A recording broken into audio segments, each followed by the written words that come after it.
메가더 장군처럼 위기에 처했던 대한민국을 구한 명장이거든요. 대한민국 두 번째 무공훈장인 을지 무공훈장을 받았습니다. 어떤 일을 하셨는지 잘 모르겠어요. 성함을 처음 들어서 그런데 안타깝게도 업적에 비해서 별로 알려지지 않았어요. 1950년 7월 중순 90%가 넘는 국토가 적군의 손아귀에 들어가 있었거든요. 대한민국의 존망이 걸려 있었어요. 7월 31일 미 25사단을 방문해서 연설을 하는데요. 이때 나온 명문이 바로 Stand or Die입니다. 죽거나 혹은 버티거나. 안녕하세요. 스토리텔러 이혜성입니다. 그날 군대 이야기에 오신 것을 환영합니다. 안녕하세요. 가수 니콜입니다. 반갑습니다. 반갑습니다.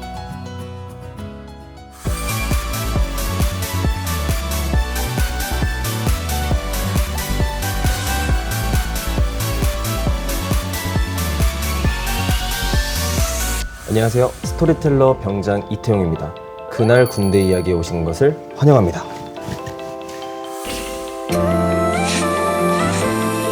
네, 안녕하세요. 배우 강기두입니다. 만나서 반갑습니다. 난 열심히 살았어요. 요령도 안 피웠고 부도덕한 마음도 없었어요. 기부도 많이 했어요. 우리나라 곳곳에는 유엔군 장병들을 추모하는 시설물들이 있습니다. 특히 미군과 관련된 시설이 많은데요. 그 이유가 뭘까요? 아무래도 그 6.25 전쟁 때 미군이 가장 많이 참전을 했으니까 그만큼 피해도 제일 컸던 게 아닐까요? 네. 6.25 전쟁에 미군이 가장 많이 참전을 했잖아요. 맞습니다. 우리나라를 돕기 위해 전투 부대를 파병했던 유엔군 중에 미 육군이 85.9%였고 해군과 공군의 비율은 무려 93.4%였습니다. 90%가 넘어요? 네, 놀라운 수치죠? 네, 놀라운 수치죠. 미군은 전쟁 극초반인 열흘만 제외하고 전쟁이 끝날 때까지 모든 전투에 참전했습니다. 이것도 너무 놀랍네요.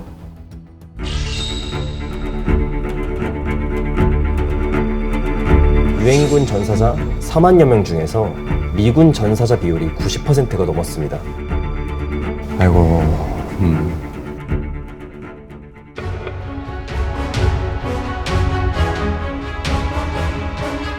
6.25 전쟁에 영웅하면 가장 먼저 떠오르는 인천 상륙작전을 지휘했던 메가더 장군의 동상이 인천 월미도에 있고요. 서울 합정동에 있는 양화진 외국인 선교사 묘원에는 아버지는 군목으로, 아들은 미 해군 대위로 6.25 전쟁에 참전했던 윌리엄 쇼 부자가 잠들어 있습니다. 제주 항공우주박물관에는 전쟁고아의 아버지라 불렸던 빈 헤스 미 공군대령의 공적기념비가 설치돼 있고요. 육군사관학교 교정에는 벤플리트 미 육군장군의 동상이 있습니다. 미 8군 사령관으로 전투를 직접 지휘하기도 했고 한국군 증강에 크게 이바지했어요. 또 육군사관학교 설립에 초석을 다지기도 했습니다. 우리나라에 미군과 관련된 추모시설이 많다는 사실 알고 계셨나요? 저는 메가더 장군 동상 몇 번 봤고요. 나머지는 사실 다 처음 봤어요.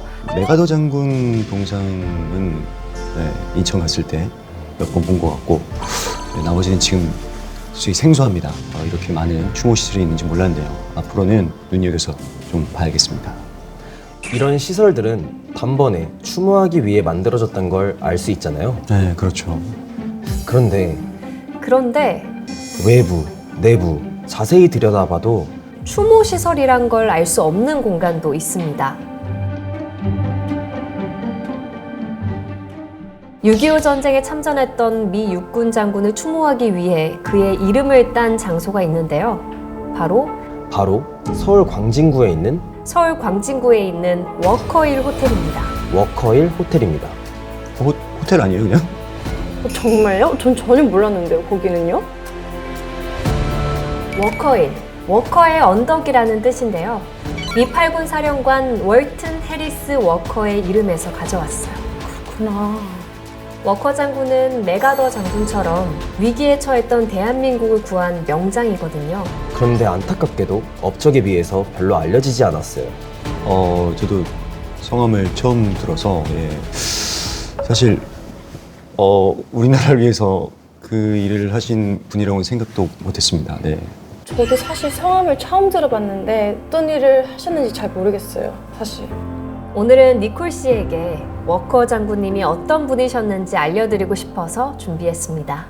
오늘 선배님께 워커 장군님이 어떤 분이셨는지 알려드리고 싶어서 준비했습니다. 감사합니다. 네.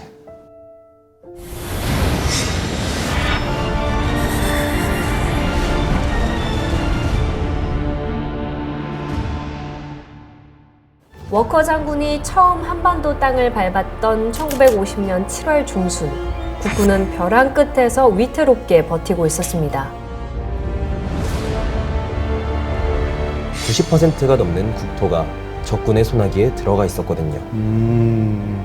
미 합동 참모본부가 최악의 상황까지 염두에 두고 한국 정부 망명 계획까지 검토했을 정도였어요. 당시 상황이 얼마나 긴박했을지 좀 와닿네요. 이 시기에 한강 방어선을 시찰하던 메가더 장군이 전황을 뒤집을 작전을 하나 생각해내는데요. 예, 인천 상륙작전. 맞습니다. 아, 그 인천 상륙작전 맞죠? 맞습니다.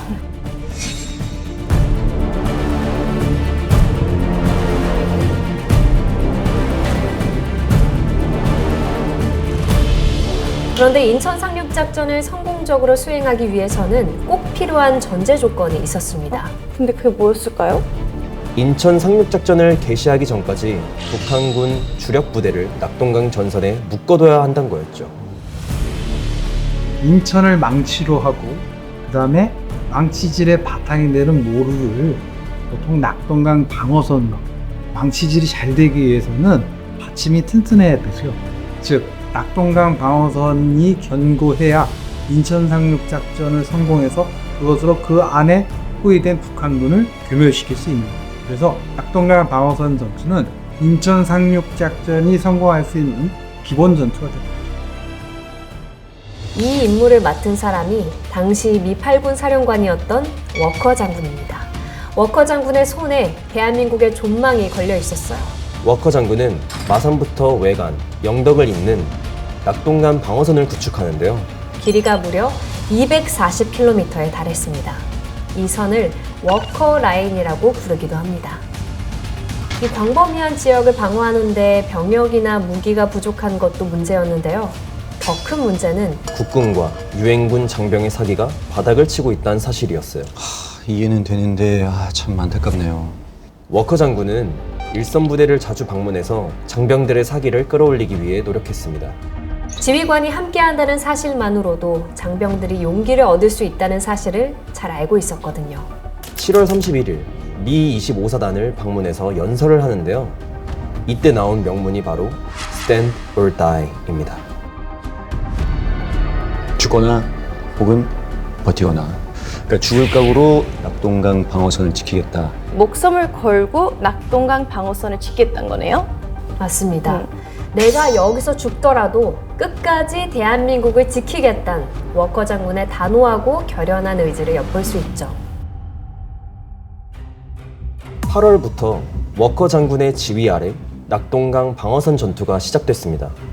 적군에 비해서 병력이 적었기 때문에 어떻게 운용하느냐가 정말 중요했는데요. 네, 그렇죠. 그 병력이 부족하면 그 전술을 잘 세워야죠, 사실.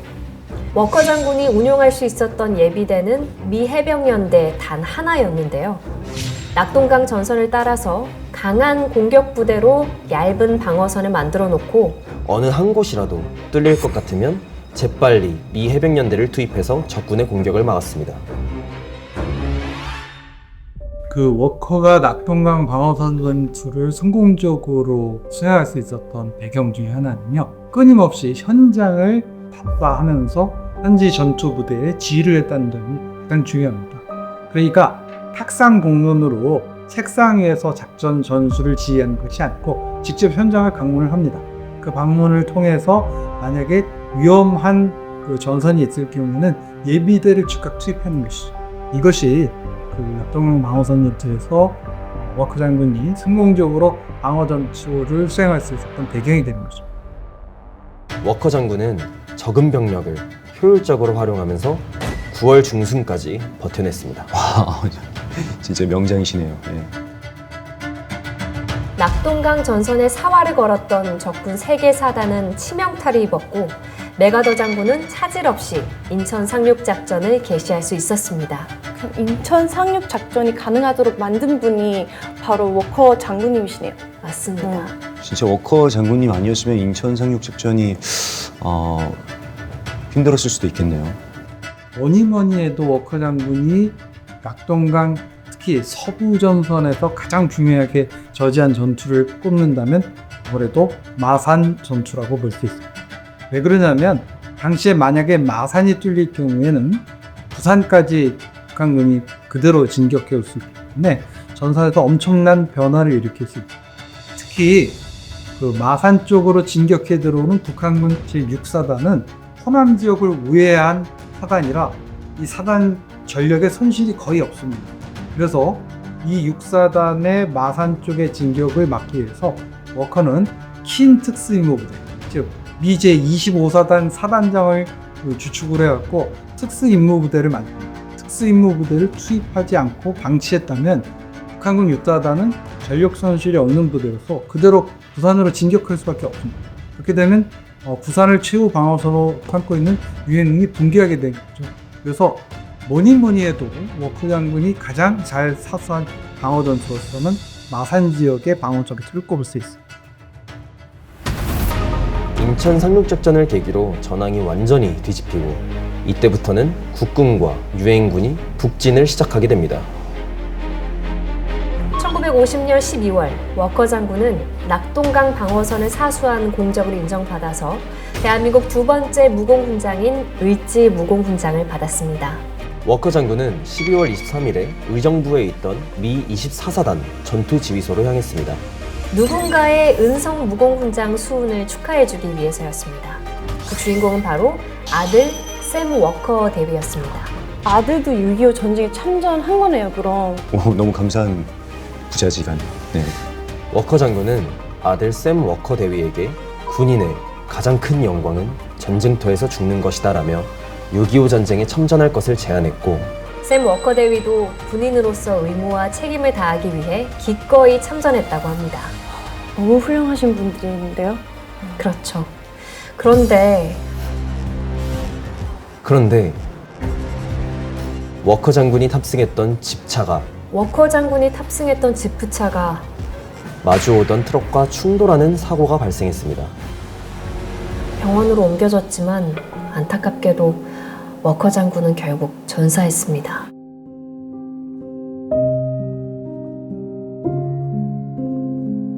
아이고. 우리나라를 위해서 전쟁 참전하시고 위기에서도 구해주셨는데 정말 안타깝습니다. 전쟁 초반에 전사하셔서 세우신 공적에 비해서는 모르는 분들이 꽤 많으실 것 같은데. 워커 장군은 6.25 전쟁에서 전사한 미군 장병 중 계급이 가장 높았습니다. 미 정부는 워커 장군 사후에 그에게 대장 계급을 추서했습니다. 워커 장군이 뛰어난 이유 중에 하나는 현장에 있어서의 정보를 정확히 판단해야 된다는 겁니다.